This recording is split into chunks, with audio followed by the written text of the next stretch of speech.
అయితే ఇందులో రామచంద్ర భారతి, నందకుమార్పై పలు కేసులు పెండింగ్లో ఉన్నాయి. ఆ కేసులో కూడా బెయిల్ వస్తే తప్ప వాళ్లు బయటకు రాని పరిస్థితి ఏర్పడింది.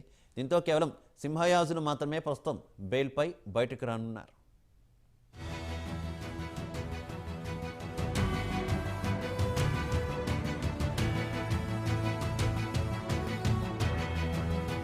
తెలంగాణ రాజకీయాల్లో ప్రకంపనలు పుట్టించిన ఫామ్ హౌస్ కేసులో కీలక పరిణామం చోటు చేసుకుంది. ఈ కేసులో జైల్లో ఉన్న ముగ్గురు నిందితులు రామచంద్ర భారతి, నందకుమార్, సింహయాజులకు తెలంగాణ హైకోర్టు బెయిల్ మంజూరు చేసింది. నిందితుల బెయిల్ పిటిషన్ రద్దు చేయాలంటూ సిట్ తరపు న్యాయవాది హైకోర్టును కోరారు. హై ప్రొఫైల్ కేసవ్వడం, ఢిల్లీ స్థాయిలో పెద్దలు ఇన్వాల్వ్ అవడంతో నిందితులు బయటికి వెళ్తే ఆధారాలు తారుమారు చేసే ప్రమాదం ఉందంటూ వాదించారు. కేసు దర్యాప్తు కీలక దశలో ఉందని, ముఖ్యమైన కొందరు వ్యక్తుల స్టేట్మెంట్లు, ఆధారాలు సేకరిస్తున్నామని తెలిపారు.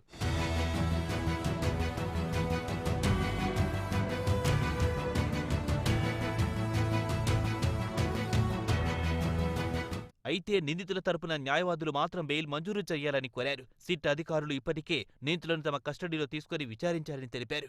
ముగ్గురు నిందితులు జ్యుడిషియల్ కస్టడీలో 30 రోజులుగా ఉన్నారని తెలిపారు. నిందితులపై తప్పుడు కేసులు బనాయించారని, దీనికి పీడీ యాక్ట్ వర్తించదని వాదించారు. రాజకీయ దురుద్దేశంతోనే నిందితులను ఈ కేసులో ఇరికించారని చెప్పారు.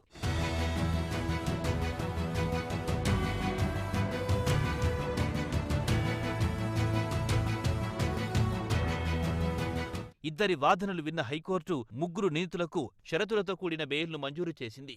నిందితులు తమ పాస్పోర్ట్లను సిట్ అధికారులకు అప్పగించాలని సూచించింది. ప్రతి సోమవారం సిట్ అధికారుల ముందు సంతకాలు చెయ్యాలని తెలిపింది. ఒక్కొక్కరు 3 లక్షలు కట్టడంతో పాటు 2 వ్యక్తులతో షూరిటీ ఇవ్వాలని తెలిపి బెయిల్ మంజూరు చేసింది.